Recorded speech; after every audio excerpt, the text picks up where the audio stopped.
The common knowledge train keeps on trucking. Well, I guess trains are different than trucks. Anyway, I'm here to take a look at 10 common Magic the Gathering cards like I always do, and then I'll tell you if they're any good in the Pauper format or not. So, what is our first card of the day? It's Furious Resistance. A single red mana for an instant. Target blocking creature gets +3/+0 and gains first strike until end of turn. So you get a bigger power boost, and you're getting a sure strike, but you're getting a better sure strike, but you can only use it on blocking creatures.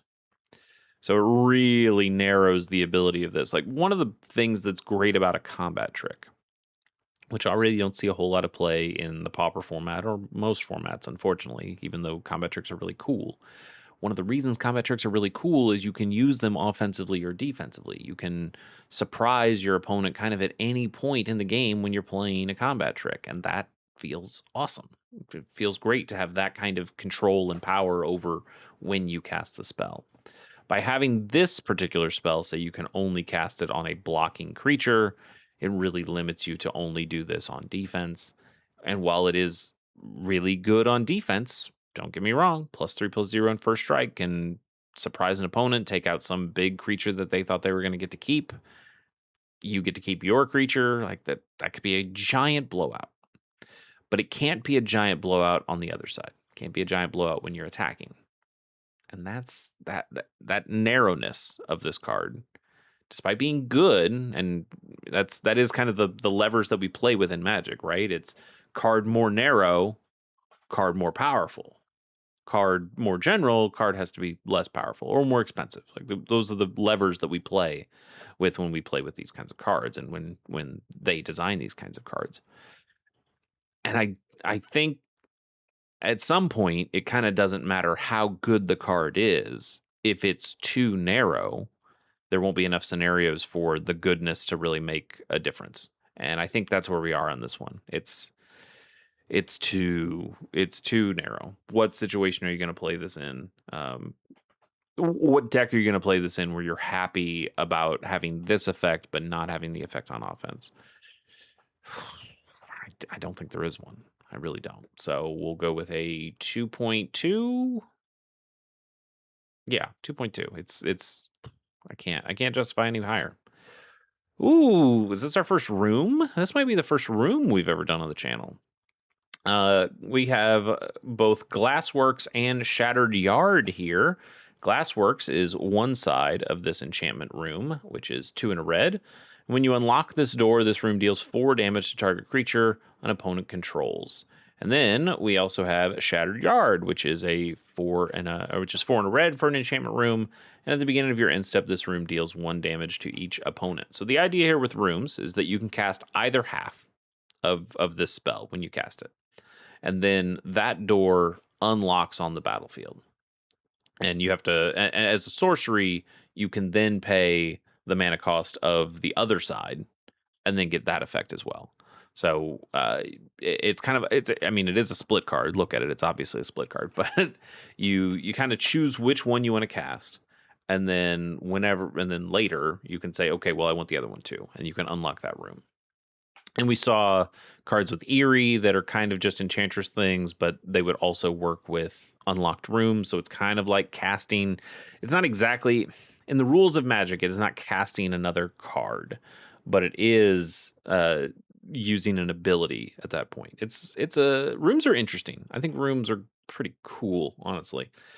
This one, though, most of the time, you're probably going to cast Glassworks first because it's cheaper. So it comes down, you unlock this thing, it deals 4 damage to target creature and opponent controls. 4 is a decent amount of damage. It's not 5. We do like 5 here in the Pauper format, but 4 is still pretty good. 3 mana for that effect, I would say, is not great, but it's not nothing. And you do get an enchantment that comes onto the battlefield, and that can affect different things too. So, okay, Glassworks is fine. Shattered Yard, 4 and a red, that at the beginning of your end step, this room deals damage to each opponent. That's, kind of that inevitability thing. We see that be played on something like Tithing Blade. Tithing Blade drains, but you know what I mean. So you do get that turn over turn damage. So the idea here is, hey, on one half it's a removal spell, on the other half it's that inevitability. Neither of those things are bad. Neither of those things are great either, and they don't. All of this is very slow, and that's the real problem. It's pretty slow. I don't love it. I think rooms are cool. I think there are some rooms that are really good. I don't know if this is one of them. I'm still going to give it a 3.4 for its modality, for its versatility. Those are cool things, but neither one of these things really knocks my socks off, and I don't think they really synergize all that much with any Pauper deck. We do see some rooms that, ooh, I like that I can zoom it like that. We've seen some rooms that probably work for more synergized kind of decks. This is a very general card, and as we said, when you're more general, you are generally a little bit weaker. So that's what you get. Next on our list, let's try to speed this up just a touch. Well, if Scryfall's going to let me. Goblin and Narcomancer. Oh my goodness. Red and a green. That's a Gruul mana there. For a 2/2 Goblin Shaman, each spell you cast that's green or red costs one less to cast. Here we go. This has a deck. It has a deck that loves it, and it loves that deck. And that is that Gruul Storm deck, or mostly like a red Storm deck, but it also plays a couple of green cards. And our Narcomancer is fantastic. Reducing the cost of those ritual effects in red starts making those cards mana positive. You start storming off as you play more cards that exile more cards that you can play that turn, that give you treasure tokens that can be used to cast more of the spells, and you get the storm count really high, or get enough spells in your graveyard or whatever, and then you cast the, what is it, first day of, no, is it first day of class? I don't remember. I don't like that deck. I don't like playing against that deck. I don't like much about that deck. I'm sure it's very fun to play. If you're the one actually playing all these cards and getting to just make all these game actions and seeing the line, and I'm sure it makes you feel like a genius, and you start to like see the matrix or whatever. And that's cool for you, but I'm sitting on the other side of the table going, do I get to play Magic anymore? Is it my turn? And if you don't have some kind of counter spell up, and even if you do have a counter spell up, which one of these things do you counter and when? It's I don't like playing against that deck. I really don't. But a Narcomancer is a very good card, and that is undeniable. I've got to give this a 7.2. Damn good card. Damn good card. Could work in other decks too, but certainly in that one. A Vibrant Cityscape is a land. You can tap it and sacrifice this land to search your library for a basic land card, put it on the battlefield tapped, and then shuffle. I didn't realize we had another one of these. Like, this is a Terramorphic Expanse. This is a Evolving Wilds. Escape Tunnel is better than this, and better than any of those, but that's one of these as well. I just didn't realize we got another one, and I don't really know why. Was Evolving Wilds not good enough? I mean, I know it's Spider-Man, so you want to, like, hey, it's like a city. Evolving Wilds probably doesn't make as much sense. Terramorphic Expanse probably doesn't make as much sense.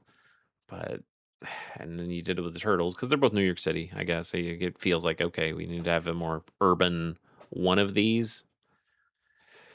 I don't know. It's just as good as an Evolving Wilds or a Terramorphic Expanse, and I don't even necessarily mind the art, or at least the art style on these. Even if I just feel like, man, we already had these cards, and there's no reason you need 12 Evolving Wilds. You don't even need 4 Evolving Wilds in the Pauper format. Ugh.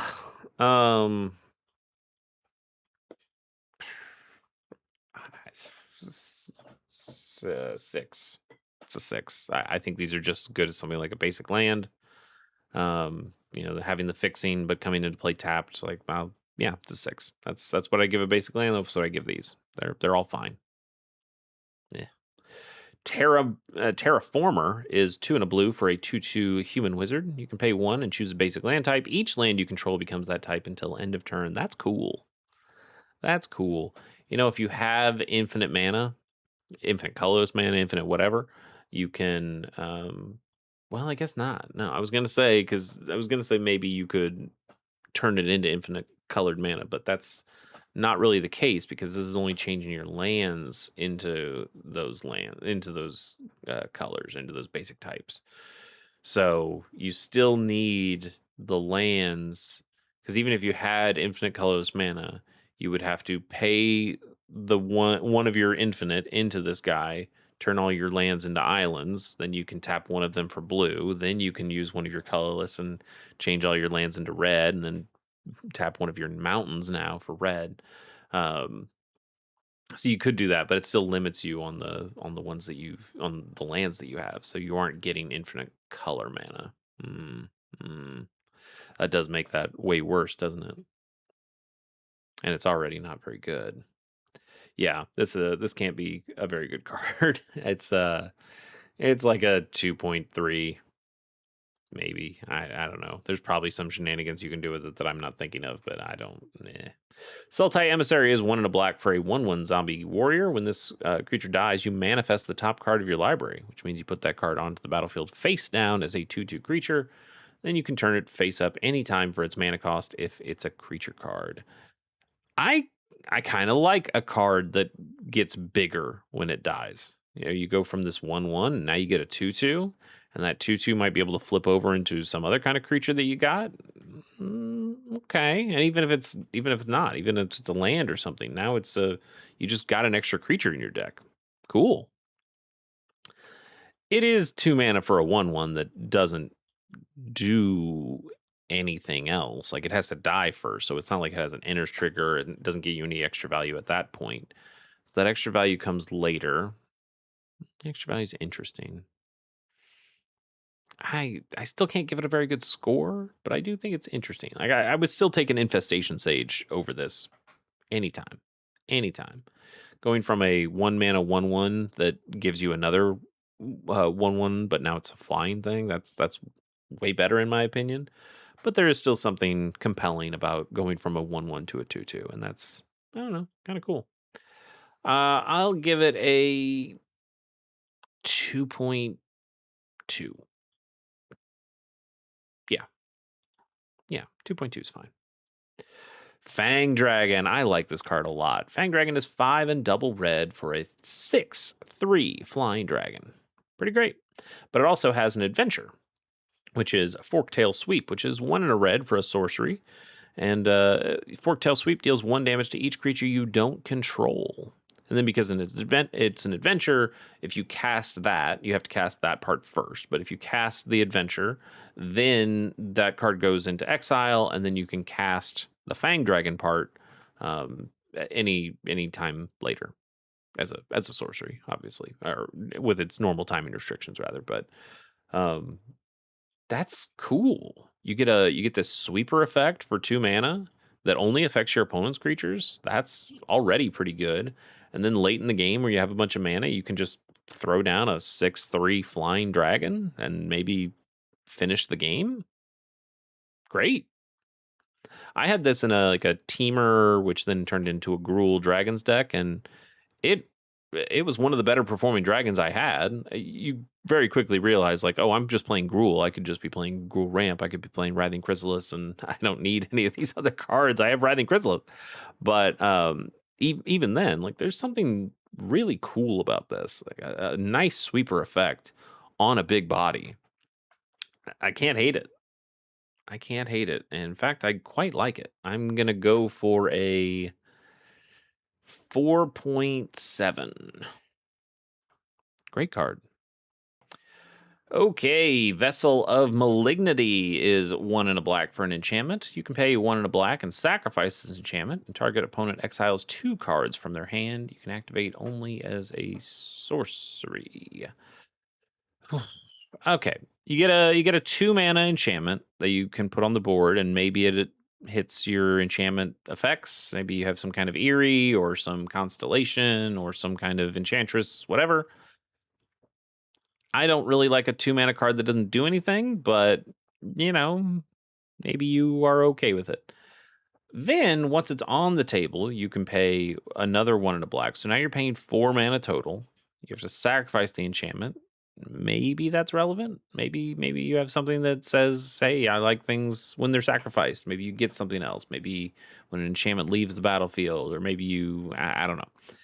So you can sacrifice the enchantment, and your opponent exiles 2 cards from their hand. Exiling cards is better than just discarding. They don't get to do madness stuff with it, or they don't get to reanimate any of those cards or anything like that. They're just gone. Is that a reason you'd pay a whole extra mana than a Mind Rot? I don't think so. Or 2 mana more than a Wrench Mind if you get a really good Wrench Mind going on.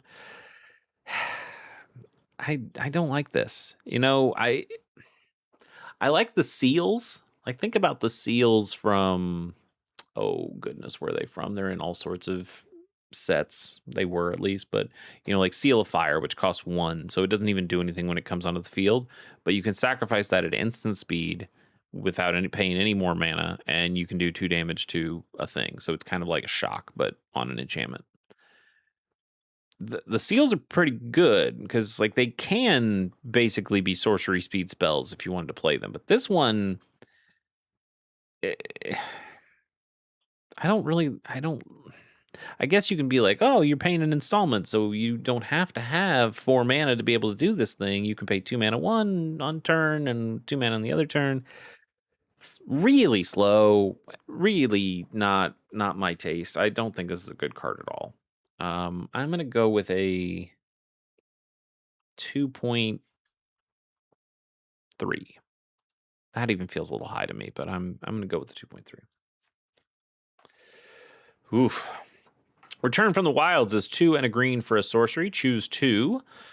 Search your library for a basic land card. Put it on the battlefield tapped and then shuffle. Create a 1/1 white human creature token or create a food token. So you get 2 of these. You don't get to choose them more than once, so you don't get to do this twice for the land thing. That would be really nice. But 3 mana to get a land and a creature, or a land and a food, or a creature and a food. I don't know how much you'd do the creature and a food. I feel like you probably want to do the ramp one always. That's not bad. That's not bad. Like, that is...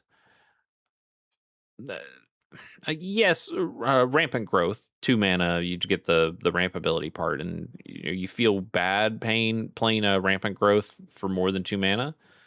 And there are cards out there that want you to pay an extra mana for rampant growth. But this one, I think it justifies that extra price. In the Pauper format, maybe a little less so. In something like Commander or Cubes or Limited or some kind of thing like that, like, yeah, I think this is a pretty cool card. For the Pauper format specifically, I guess I got to ding it a little bit. It is pretty expensive and slow, but I do like this suite of abilities. And I also like that I get to choose 2. That's pretty cool. I'm gonna give this a 3, and that's it. I'm gonna give it a 3. No, I can give it better than a 3. 3.5. I really like this. I do. Even if I wouldn't really put it in a deck, I just like the card generally. Oh, baby, our last card of the day is a banger. Man, one of my favorite Magic cards. Was this in my 9 Magic cards that made me, or 9 Pauper cards that made me? I think it might have been. Tithing Blade is so good. 1 and a black for an artifact. When this artifact enters, each opponent sacrifices a creature of their choice, and you can craft it with a creature for 4 and a black. So you pay 4 and a black, you exile this artifact, you exile a creature you control, or a creature card from your graveyard, and you return this card transformed under its owner's control. Craft only as a sorcery. Once you craft it, it becomes the Consuming Sepulcher, which says at the beginning of your upkeep, each opponent loses a life and you gain a life. Incredible. Incredible card. Has a whole format, or not a format, has a whole deck named after it in the format, which is Ortsoth Blade. Fantastic card. Like, being able to use Put this down, make your opponent sacrifice a creature, play a Glint Hawk, which is a 1 mana 2/2 flyer that bounces an artifact back to your hand. Oh, well, I'll just bounce this Tithing Blade back to my hand. And now I can play Tithing Blade again and make my opponent sacrifice another creature. It's so good, especially against decks like Mono Blue Terror that are, you have the ward on their terrors, and they don't have a ton of creatures, so every time you play a Tithing Blade, they're probably having to sacrifice something pretty useful. That's one of the reasons that deck sometimes will try to sneak a Murmuring Mystic in there, or just have like, okay, well now at least I have birds that I can sacrifice instead of my big guys that I want to keep. I really, really like Tithing Blade. It's an artifact that stays on the table that helps you cast Refurbish Familiars easier, and then you're able to bounce both of those things back to your hand with those Glinthawks or Core Skyfishers. Man, cool card. It's also really good in Commander because it says each opponent sacrifices a creature of their choice, and even when you flip it over, and a lot of times you don't even have to flip it over, but if you do flip it over, now you get this inevitability. You're gaining life, your opponent's losing life. In Pauper Commander or any commander, it does again says each opponent loses a life, so everybody's getting drained. This card rules. It's one of my favorite cards in Magic.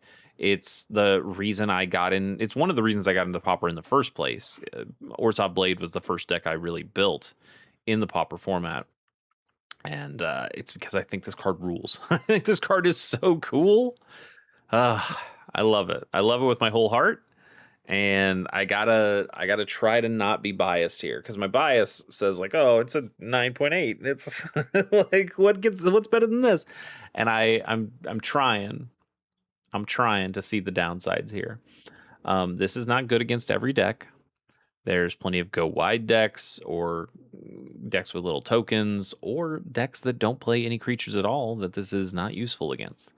And yes, you can flip it, and the inevitability part always works with the Sepulcher, but that's pretty slow too, and it costs a lot, and you have to sacrifice either a creature, or you have to exile exile a creature you control, or exile something from your graveyard. So that might be not something that you might not want to be able to get back, and there are downsides. But man, there's just so many good upsides to it. I really, really, really like this card. With all that in mind, trying to be unbiased, or at least pragmatic, I suppose, I'm going to give this a 7.9. You might think that is still probably too high, and maybe it is, but it's not as high as I want to give it. I want to give this thing a 9.8. Like I said, man, I love it. Do I even do a bonus card? Bonus card's only going to disappoint me, right? We're going to do it. It's kind of tradition, but man, yeah, Ward of Lights, that ain't no Tithing Blade, that's for sure. Double white for an enchantment aura. You may cast this spell as though it had flash. If you cast it anytime a sorcery couldn't have been cast. That's very unnecessary wording. The controller of the permanent, it become. Oh my goodness. All right, I'm gonna read its actual text from Mirage first, because I have a feeling that probably makes more sense. But the Oracle text makes more sense with the rules of Magic as written. Let's read the card, the actual card from Mirage.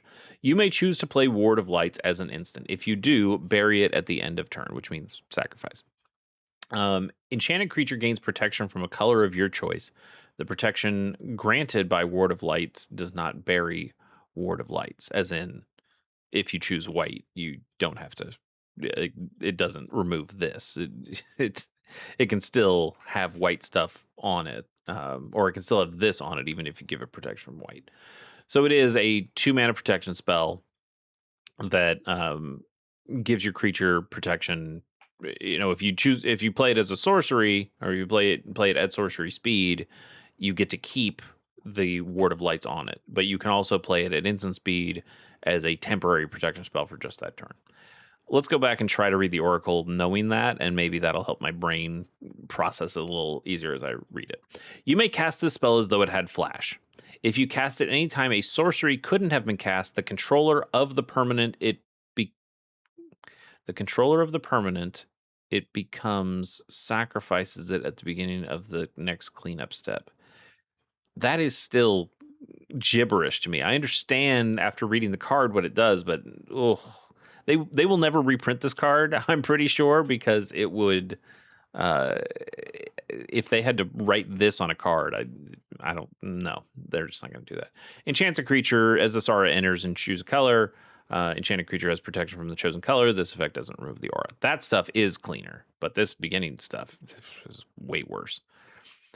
If you cast it anytime a sorcery couldn't have been cast, the controller of the permanent, it becomes sacrifices it at the beginning of the next cleanup step. Okay. Card's fine. Card's fine. Like a protection. Choosing protection is pretty good. Like being able to choose any color is nice. You put this in like a mono white heroic deck maybe as something that just will, if you're going up against another monocolor deck, you kind of just give your creature unblockable at that point and makes it really hard to remove from any of their spells. And then you still being able to play it at instant speed, at flash speed rather, is really good protection as well. Even if you only get to that turn, that's not terrible. We have other things that give protection for cheaper. There's like a Phyrexian one that you can pay Phyrexian mana for it, so you're not paying nearly as much for it. But this is still pretty darn solid. I do like this card, even if I hate the text on the Oracle version. It's not bad. It's not bad. It's no Tithing Blade, but it's not bad. I'll go ahead and give this thing like a 4.1. Yeah, 4.1. Pretty cool card. That's it for today. See you next time.